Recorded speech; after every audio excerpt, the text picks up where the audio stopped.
So yeah, apparently somebody might be going to jail for uploading video content of a video game, specifically a visual novel.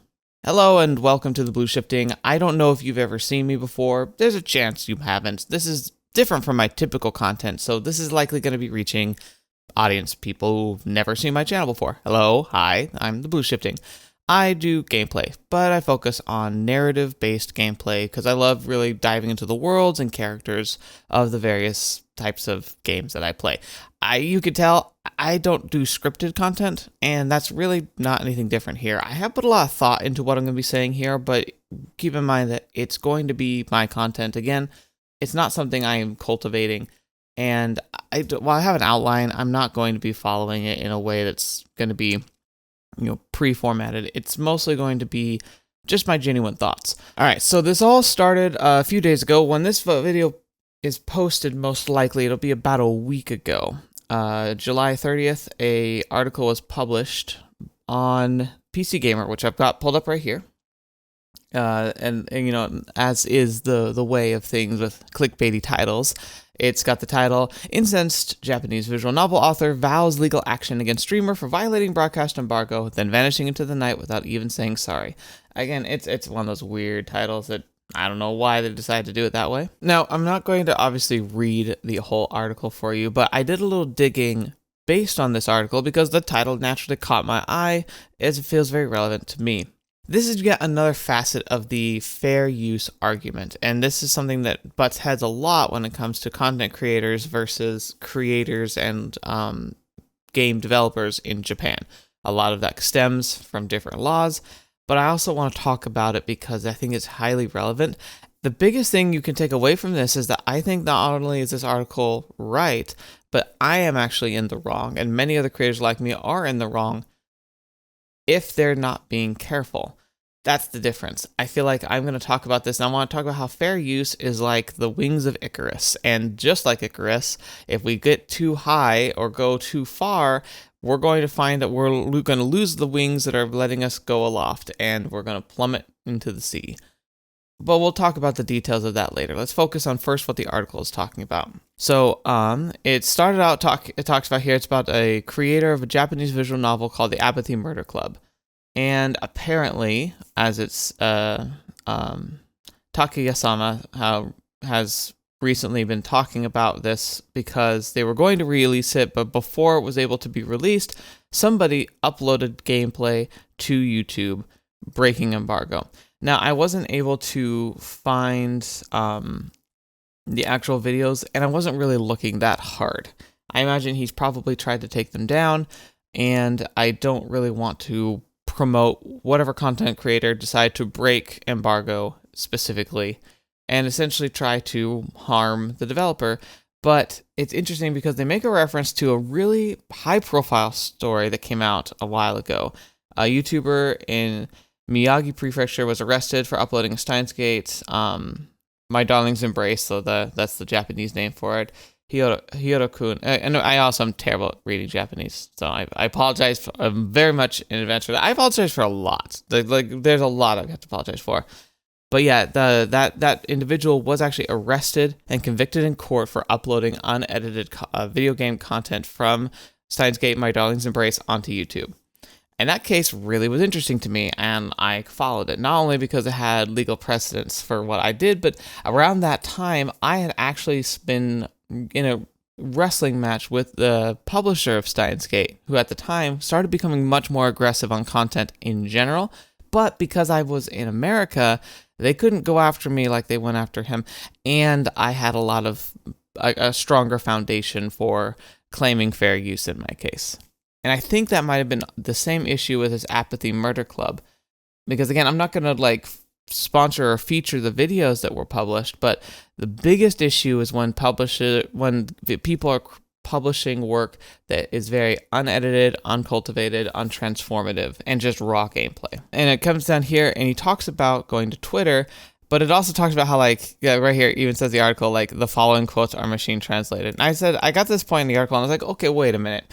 If the person who wrote this is just going off of what Google Translate said for the text, why don't I just do that myself? So I decided to do a little bit of digging. found the company page for the company that's published this game, the Apathy Murder Club. There's a link to the Steam page. I'll probably put that in the description because, frankly, if I'm going to be talking about this story and Takuya-sama, I should at least, showcase his work and make sure. So it's going to be like one of the top links in the description. If you want to check out his game's Steam page, please do so. But you will learn some really interesting stuff from the website. So Takuya Iijima is the president CEO, the one whom we're going to be looking at the tweets of. But look at the number of employees, 3 people as of 2021, not including outsourcing staff. So they do contract work and everything, but technically there's 3 people in this company. And so you can look at this. This is a visual novel that's created by a core development team of 3 people plus, anybody they hired for contractual work. And then it goes down to a brief description of him. It turns out Takuya has been a writer for video games for a long time. In fact, you scroll down even further, we get this list of works like from the PC-88, which is like, wow.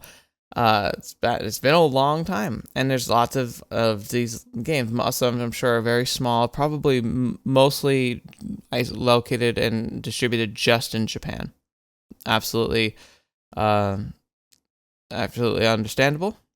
Some work with Sony and Sega, and he's even written some books, which is really cool to see. So this is a prolific creator, somebody who's been in the business a long time, and talks about how in the bio, one of the things that got frustrating was that when they were joining in and working with the game development team, you can see they got frustrated, they were unable to achieve their desired direction by just working on the script. So he founded his own company so that he could, have the reins and make a game. And frankly, that's awesome. I'd love to be able to do something like this. I do writing on my personal free time. I imagine they would be very upset with me and the concept of what I do on my channel. And we're going to go to that because that's the thing here is I was able to, through the company link, I found the Twitter of Takuya-sama and what they said. Now, this it goes on a while. So we're going to focus on highlights because you can see here, do you see how long this goes? So, and some of it is even, just promotion, which is perfectly reasonable. So I'm just going to talk about some of the highlights here and then kind of what my take is on it because I think it really is relevant. So he says, again, machine translated. I wish I could speak Japanese. I really wish I could. That's something I'd love to put more time into. My attempts so far didn't go so well. Anyway. Really sad that there are people who don't follow the rules of gameplay. If we come into contact with people who are happy ignoring the feelings of game creators like this, we'll have no choice but to raise the price of games or ban gameplay indefinitely. So if the game doesn't sell, then there's nothing we can do about it. What should I do about the gameplay? And now we can continue. I don't create games so that people can create derivative works or play them live. We create games for other people to play. Is that wrong? Is it wrong? I make a living by making games, and I'm supporting my family. I mean, it's hard to argue with that. I think there are people who hope to make their living from game development someday, even if they aren't making an income from it right now. I would like to think that gameplay commentary and fan fiction are a way to support such game creators. By doing so, each party can build a harmonious and friendly relationship. That's why I'm worried about whether I'll be able to continue building friendly relationships with these people if I continue with my current stance. I'm conflicted. Please give me a moment to think about it. I'm probably more shocked than you can imagine. I'm sorry. Now, I'm guessing that this is a progressive post because I'm thinking this got some decent traction. I mean, a lot of this, it looks like the top one got 25,000 likes or whatever, 8 million impressions. That's the thing too. It's a lot of impressions and then and a solid amount of likes, but I'm also thinking there might be a lot of just burning and hate kind of going on behind it. Not hate, but frustration. And it's a hot topic. And it kind of brings up a lot of stuff that I've been having a hung about ever since I started the channel. And it's actually, this is going to be, from here on out, this is going to be stuff I've talked about in bits and pieces across my whole channel. But I'm going to make a big summary of it. And obviously, please come and check out. I'm going to link all these websites that I've been looking at. So the article, the company profile, and then this Twitter post. I'm going to have it all linked. So please make sure you look for the full context if you want to know more. But here's kind of where I'm standing on this and why I think it is critical and it's important. Essentially, what he's saying is that the frustration is I tried to work with the community. I tried to work with people who could Let's Plays ostensibly are supposed to be this mutually beneficial type of contract. The idea is you get to showcase gameplay, and in return, that showcasing is a passive, very down-to-earth, grassroots level of advertising.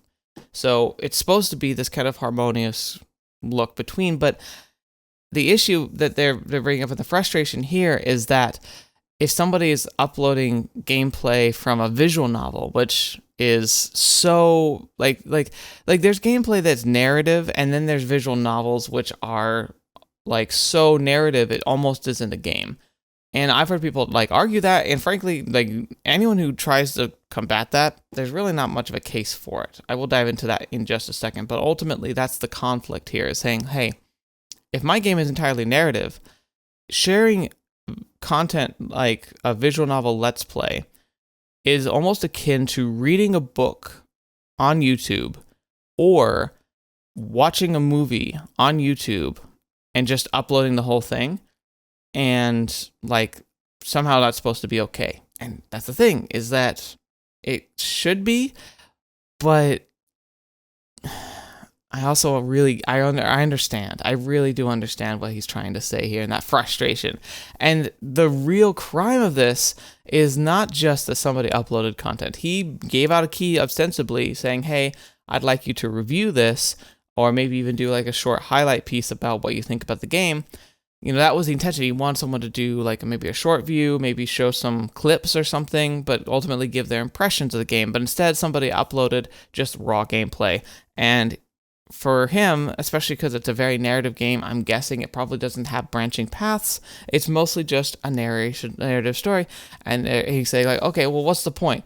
Because before the game could even be purchased, somebody's uploaded the entire story, so somebody could just go watch the gameplay and never have the need to buy the game. And frankly, at the very, very, very foundational point, he's right. Like, if somebody genuinely wanted to see what this game was and enjoy the story, but didn't want to have to purchase it, they could watch it on YouTube and essentially get the whole experience. It's almost like a roundabout piracy at that point. But there's lots of caveats to that.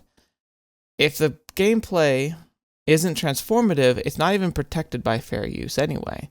Fair use is essentially a protection that's built in, that was designed and built off platforms of media and media consumption and review to stop people who are sharing an opinion that a developer or creator or publisher doesn't like from getting shut down or having their content taken down. It's protected. And again, it's foundationally something that's established in America, but since a lot of these internet companies are founded and established and are grassroots in America, it means that they are subject to American law, which is why fair use matters, even though it's not like this every nation respects or upholds fair use laws like the United States does. It matters here, though, because YouTube is an American company, and thus anything published on it is beholden to American law first. Now, why is this like Icarus's wings? As a content creator myself, especially one who covers visual novels and narrative stories like this, I really have to walk a line very carefully, and I feel like I found a good system that works for me, and I ultimately want to make sure I share and showcase why this matters. Because what's happened here should never have happened. It's a crime, essentially. In Japan, it would be a full-on crime. Like, someone could go to jail for doing this in Japan, and I'm not 100% against it. I hope that it gets properly vetted and reviewed, and I really, really, really don't want it to become a stronger case, and that they build stronger protections that start shutting down genuine creators who are just trying to enjoy and share the passion they have for your game. Because that's the other side too, is I still think that there was some benefit to the developer for this, and we're going to talk about that a bit, but ultimately this shouldn't have happened.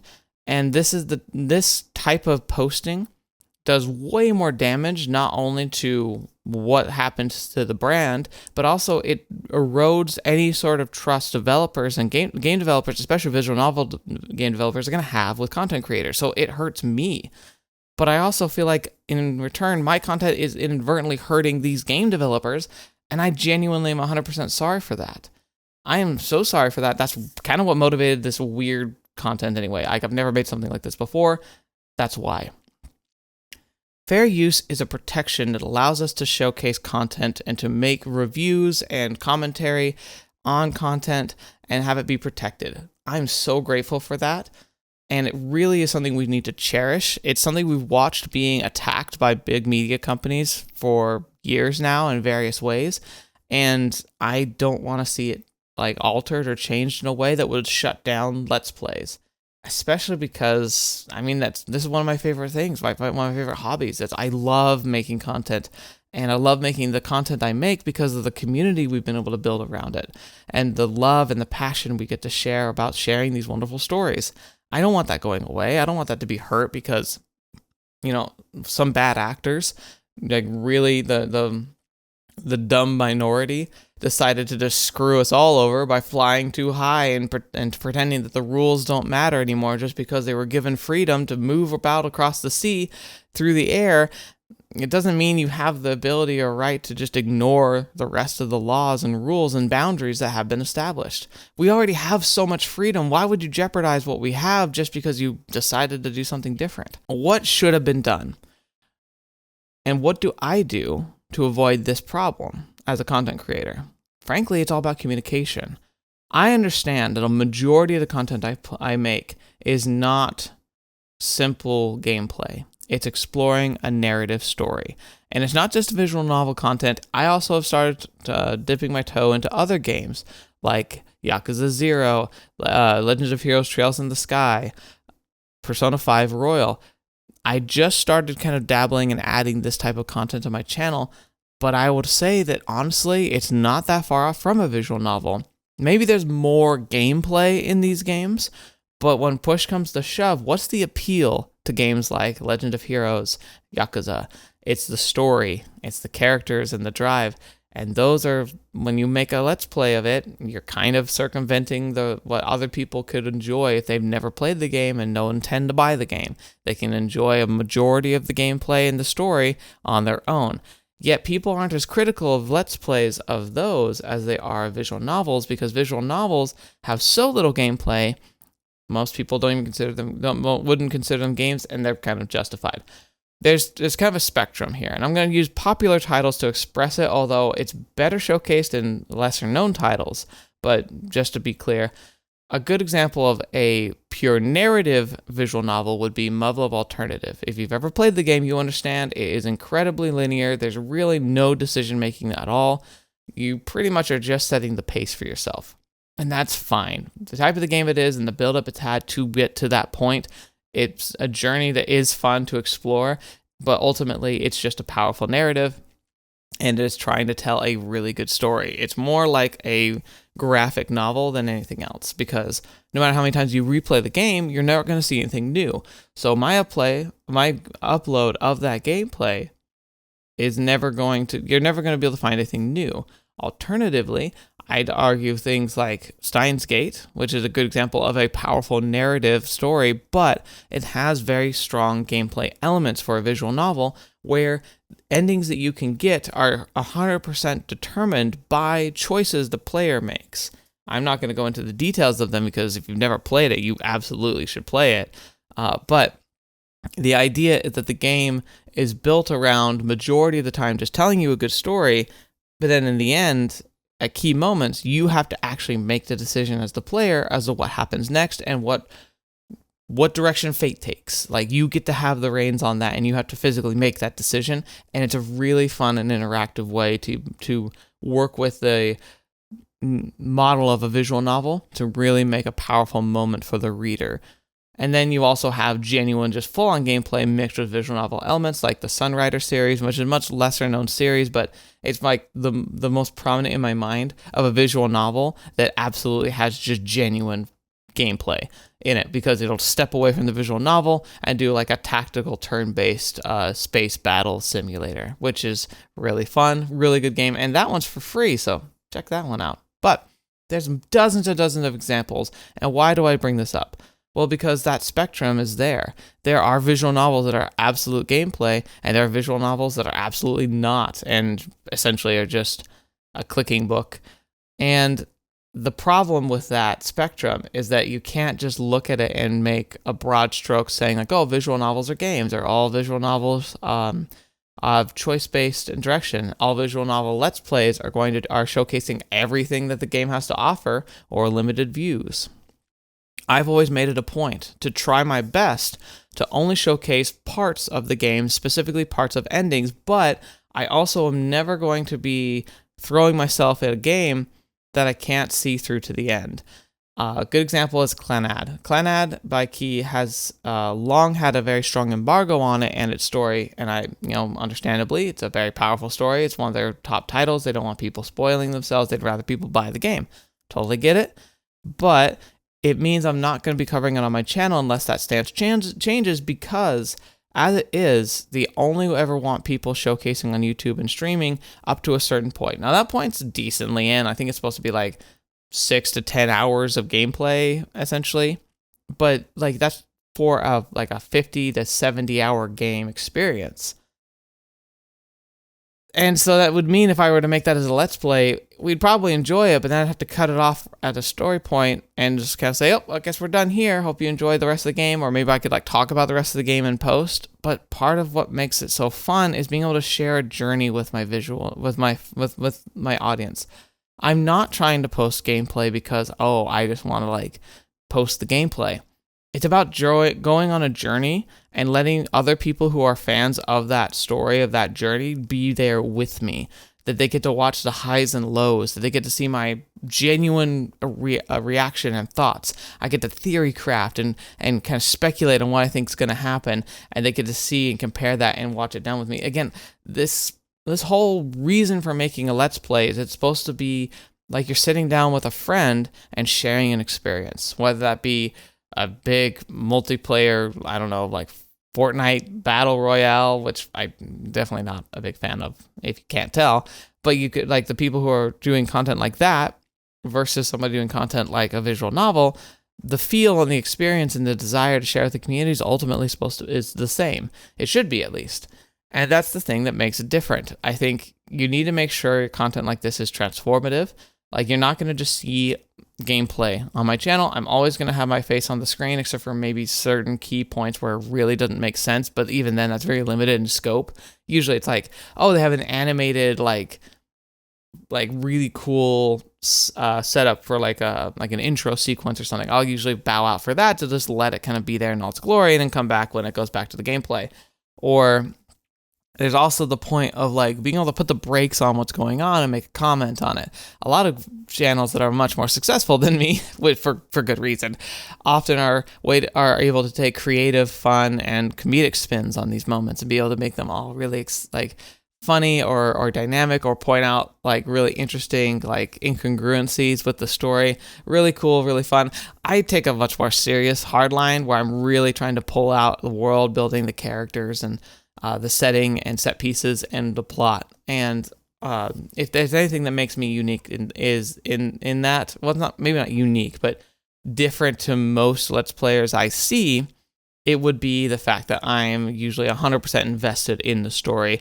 I'm really trying to not miss anything. I'm really trying to make sure that I'm fully immersed in what's happening, and that way we get to share the story and the passion we have together.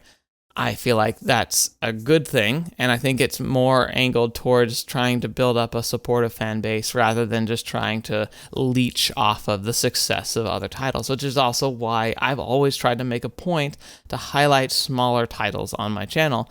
Even if they don't get much success or traction, I'm doing it because I love to do it, and I love to showcase games, and I also want to support developers. And so I also feel like what you could do to support developers as a creator is simply communicating. Clannad, the publishers there, they've made it very clear, this is what we want, we don't want anything more. And I said, okay, I just won't cover your game, but that's all right. I often message game developers before I try and make an upload. I used to either get feedback, or they usually either respond to me and tell me what their stipulations are, or they already have a public posting where they say, hey, these are games we're okay with, these are games we're not. And I adhere to that. I don't want to step on the toes of developers. I don't want them feeling like this. I don't want to have to stare down a rant of feeling like their job as a game developer is at risk because people are ignoring their desires and are uploading their game without reason or recourse. Like, that's awful. That should never have happened, and I feel like it's one of the worst things that could happen. I think that the idea that I really need to get to at the very end of this, Takuya-sama, I apologize. On behalf of other content creators, they are horrible. You've had a horrible experience and seen some of the worst of the community that I represent. I really don't think that should have ever happened. And the fact that it did is genuinely terrible.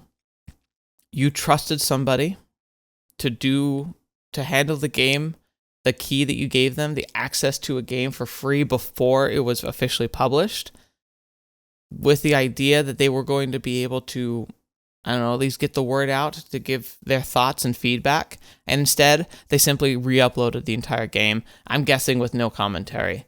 Because that would at least be kind of justifiable. Except for the fact that they also broke embargo, which you just don't do. Why on earth would a creator do that? I don't understand. But I formally apologize because that is a poor representation of the type of person that I am. And I know that it will inadvertently color me in that poor light. I apologize to any game developers who have been slighted by this, and I hope that you can understand that a lot of us, the people who are making content about your games, are doing it because we love your games. We are so excited, and we just want to be able to share that journey of the story and the narrative and like pushing forward and just enjoying things together. The people who find my content are people who are already fans of the games that I'm covering, and they're coming here to check it out and see what I experience. It's like sitting and watching one of your favorite movies with a friend who's never seen it before. You're almost there not to watch the movie, but to watch them watch the movie, because seeing your friend have those fun first-time reactions to like big plot twists or character reveals is almost more enjoyable than than watching the movie for the first time. And that's what I'm hoping I can offer, and that's ultimately what the majority of the people who watch my content express themselves enjoying. I enjoy that too, and that's part of why I made the content, because at the beginning, I didn't really have anyone in my life I could talk to about visual novels.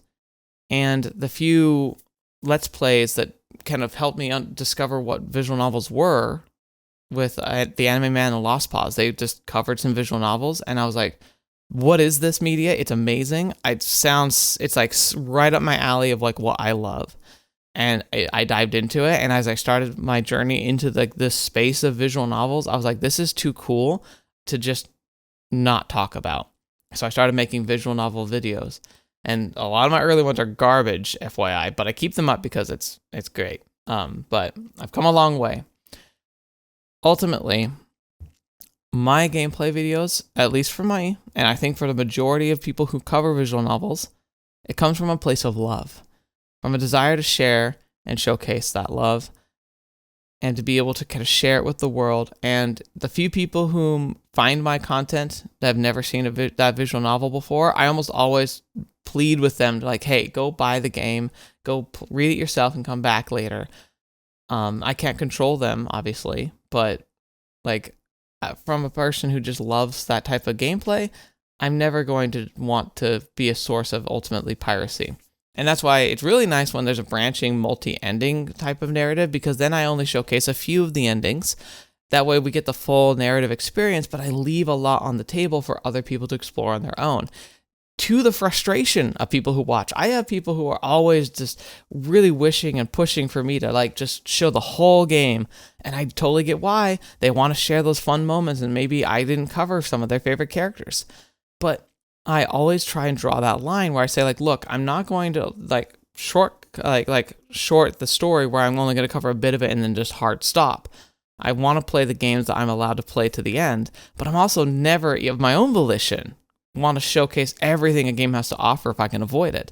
And if I do showcase a lot more gameplay, I want to make sure the developer's okay with that. I am so sad, and I apologize that somebody decided to take the wings they were given by you and fly so high that you now feel like you can't trust anybody. I hope that anyone who's watching this understands why this matters so much to me and why this is a topic I felt like I had to rant on for like 30 minutes. I think that it's critical that we do not lose sight of just what a blessing it is to be able to have visual novels in our lives, to have narrative gameplay in our lives. Like Legend of Heroes Trails in the Sky, it's a game series that came out in like 2004, 2006, and it's flooring me just how incredibly well written, well built, and just how well actualized that game series has been, and I can't wait to dive into more of it. I'm so happy that it's still having new games come out as part of its narrative chain. That's amazing. And I can't believe I went this long without knowing they existed. I am so honored and happy to live at a time where I can share these first experiences with people and just share my passion and love for world building and characters. And the fact that somebody being a dingus, being a buffoon, and breaking an embargo and just destroying that trust of a small developer, that's the foundation for the end of what makes my hobby so fun. And so I'm going to try and be a champion of proper Let's Plays, of proper streaming rights, of developers and content creators working together and respecting one another. And I hope that comes across. It's not a criticism of anybody. I'm not trying to criticize a game developer for being mad. I think he's justifiably mad. I'm not trying to criticize a content creator. I'm a content creator. I'm disgusted by people who utilize and take advantage of the freedom that they're given in order to break the system and essentially put salt in the earth and potentially ruin any future development of this type of field and content creation collaboration for the future. Thank you so much for listening to this rant. It's definitely different from my normal videos. I normally don't even touch things I consider drama. And this isn't even like, I wouldn't even say this is technically drama. This is just a real life interaction and event that is very important to me. It's something I've talked about a lot, and I wanted to make sure I said my say because, frankly, content creators, we gotta do better. I don't care if you have 5 subscribers or 5 million.